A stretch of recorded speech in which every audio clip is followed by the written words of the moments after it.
Good day mga ka-gadget site, meron tayong gagawin ditong iPhone 13 mini. So wala naman po itong masyadong problem. Ang gagawin lang po dito ay magpapapalit lang po ng battery ang owner po nito. Dahil according nga po sa owner nito, ang kanyang battery ay mabilis na raw po malobat. So chinik ko ditong battery percent ay 76% pa lang po. So yun nga po pala mga ka-gadget site, ang pagpapalit po ng battery ay wala po dito sa percent ng battery. Kundi depende pa rin po ito sa observation po ninyo. Kung mabilis na malobat, pwede na po kayo magpapalit. Hindi po kasi ibig sabihin na mababa na yung battery health, magpapalit na po kayo agad.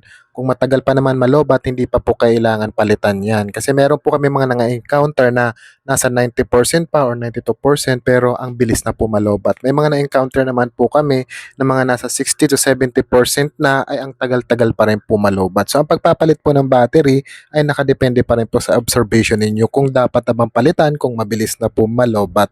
So ang ipapalit nga po pala natin na battery dito ay genuine battery and high capacity verified na po ito. So kapag verified genuine battery na po ang ating ipapalit, so ibig sabihin ito po ay naka-registered na po dito sa system ng inyong cellphone at syempre wala na po itong unknown parts message dahil i-verify po natin mismo dito sa inyong cellphone.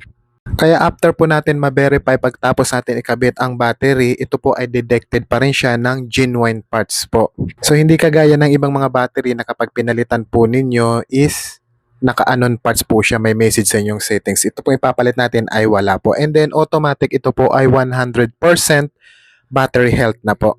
Sa mga nagtatanong nga po pala kung pag nagpapalit ng battery ay mabubura daw ang kanilang mga files. So wala po ditong mabuburang files dahil po hindi naman po tayo dito magpo-program. So lahat ng mga important files nyo ay intact pa rin po dyan dahil after po natin magkabit, i-verified lang naman po natin ito. So hindi mabuburaan yung mga files po. At sa mga nagtatanong kung bakit rin po nasisira ang battery ng mga cellphone. So nasisira talaga mga battery ng cellphone hindi lang dito sa Apple, hindi lang sa Android, maging sa mga tablet dahil po ito ay sa paggamit na naka-charge po. Habang ginagamit nyo kasi naka-charge, hindi nagkakarga ng maayos ang battery po nito at lumalakas lang po ang init dahilan upang masira ang inyong battery at magkaroon ng defect, problem ang inyong mga BMS ng battery po. At ito na rin po ang dahilan kung bakit lumulobo rin po ang mga battery dahil sa paggamit po na naka-charge. So mas maganda kung nag-charge po kayo, wag nyo na lang po ito gamitin at i-charge nyo na lang po ng maayos. Then kapag full charge na po, tsaka nyo na lang po ito gamitin. At syempre, upang maiwasan po ang mabilis na pagkasira ng inyong mga cellphone. At syempre, minsan kasi sa katagalan na rin po talaga ng mga battery, taon nang lumipas, ay kusa na rin po ito talaga nagkakaroon ng mga defect po. Depende na lang rin talaga sa paggamit kung paano tatagal ang mga battery ng ating mga cellphone.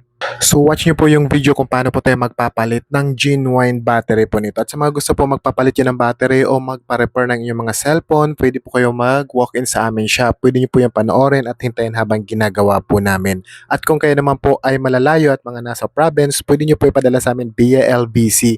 Mag-message lang po kayo sa aming Facebook page upang makapagbigay po kami ng exact details kung saan nyo po ipapadala ang inyong mga cellphone. At syempre sa mga nasa Metro Manila lang po at hindi makapag-walk-in sa aming shop, pwede nyo rin po sa amin ipadala via delivery rider.